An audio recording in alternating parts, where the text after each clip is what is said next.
Have you eaten a good steak? Most of you have. When you ate that steak, did you think about what kind of steak it was, how it was seasoned, or how it was also cooked? These are all good things to think about whenever you are looking at a steak. And today I plan to give you information on the speech about steaks, and by the conclusion of the speech, you will have some knowledge about them that will help you make an informed decision. So, according to the USD, the average American ate 222 pounds of red meat per year, or around 0.6 pounds per day. This shows us that red meat is plays a very big role in the American diet. So, the three things about steaks I will be talking about are the kinds of steak, seasoning a steak, and cooking a steak. Now that I have talked about what I will be speaking about today, I plan to give you some information on the different kinds of steaks there are. So the first kind of steak is a filet mignon. So it is a very tender, it's also soft and it's also very buttery. It is so soft that when you cut through it with a knife, the juices flow out. This cut also has barely no fat whatsoever in it, and its mild flavor is a pleasure for people which really likes meat. So filet mignon means French. Filet means thread or strip, and the mignon means small and pretty. This kind of steak is basically a very good cut for meat that comes from the middle, that comes from the tenderloin, and this is according to Peggy Philippine. So the second kind of steak is the ribeye. It is my favorite choice whenever you are choosing a steak. It comes from the rib or boneless. The steak has a lot of fat, which is marbled within the meat, that makes the ribeyes have a very intense and beefy flavor. This is according to Andrew Boy. Ribeyes are definitely not as tender as the filet, but has the right amount of chew that reminds you basically why you chose a steak if you do enjoy it. So a ribeye gets its name from the cut of the meat, which comes from the rib of the cow. The last kind of steak is the New York strip. This steak is not as tender as the filet or fatty as the ribeye, but it's more chewy and it has less marbling. So the New York strip is cheaper than a filet or ribeye, which makes it a good choice for families on a budget.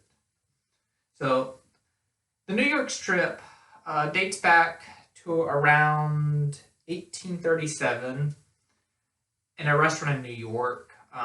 They named the steak a Delmonico as the steak grew in popularity.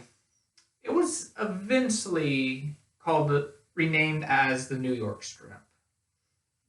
So now that you have some idea of the different types of steaks there are, I will now basically talk about some of the different ways of seasoning a steak. So the first method that most people enjoys is the heavily season it, which you mostly use salt and pepper for.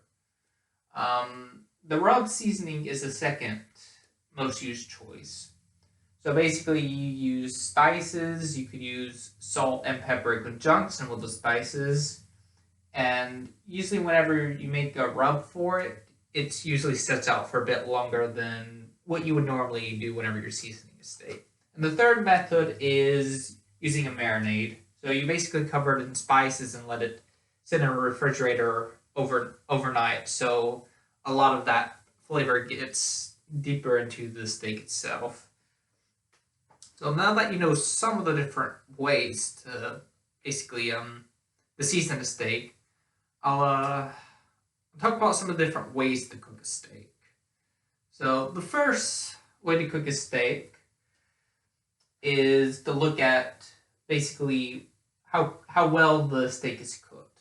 The first one is it being rare, which has bright red in the middle and is not cooked for all that long. Usually that's for around 4 minutes for a smaller type of steak. The second one is medium, which has a light pink in the middle, and that's usually cooked for an additional minute and a half. And the third one is well done. It has no pink. It's also kind of one of the hardest to cook of these, and it's pretty easy to burn it because it's at a very high temperature where the steak itself can, start to burn, and that's usually around 7-ish minutes into it. So, in conclusion, I hope you probably ate at least one good steak. So, some of the different kinds of steaks could have could have been a filet mignon, a ribeye, or just a New York strip. So, seasoning would have been a big part of preparing your steak to be cooked. Some of the different ways to cook that steak could have been, rare, medium, or well, not depending on your preference of that steak. So the next time you think about cooking or buying a steak, hopefully you will have some information about how to do it and can make a good choice because of this speech. I hope you learned some things on the speech and enjoyed listening to it.